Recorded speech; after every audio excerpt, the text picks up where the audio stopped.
I just was asked to share some snippets of memory from day one of Canterbury School to really remind you how far we've come under all of your generosity and leadership, and you know, hours and hours of volunteering and financial support and everything else, and Jonathan's visionary leadership. So I'm just going to share some snippets, and you can, you know, keep these in your heart. You know, before Canterbury even opened, I have memories of 2 years of my parents and the other founding families meeting in our homes until 2 a.m. when many of our fathers were building their businesses, you know, night after night after night. There was no manual, there was no textbook, there were no magnet schools. They were all pretty entrepreneurial and knew that they needed to create something out of nothing that would really come from their hearts. And here we are today, which is amazing.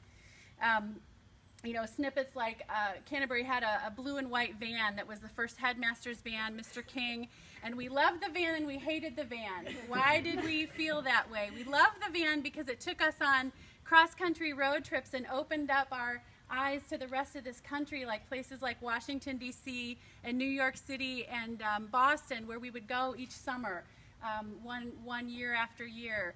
And that was amazing for people from Indiana, some of whom had never been to places like that. We hated the van because here it would come in a blizzard to pick us up and take us to school when every other school was closed.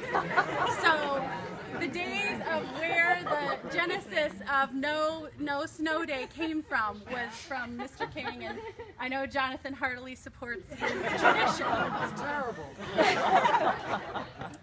Playing soccer on the first team, we had a co-ed team because we were such a small school. We had to have a boys and girls team, and we traveled to towns. Nobody else in Fort Wayne played soccer back then.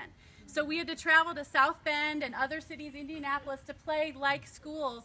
And for the first while, we got seriously crushed because we were a co-ed team and they had all boys. So it took us a while to grow the school to where we could have, you know, boys teams and girls teams to compete. And again, in sports, look at how far we've come today with the championships.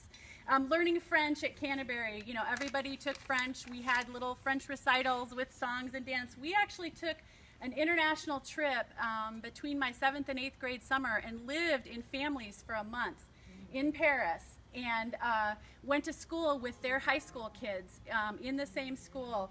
And I'll never forget Mrs. Weiss, Madame Weiss, who was the first French teacher, used to say, lecture over and over, you know you'll speak French when you dream in French.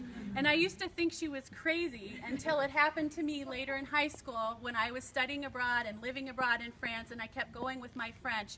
And one night I had a dream where everyone was speaking French, including my mother, who doesn't speak French, and I woke up and said, Mrs. Weiss was actually right.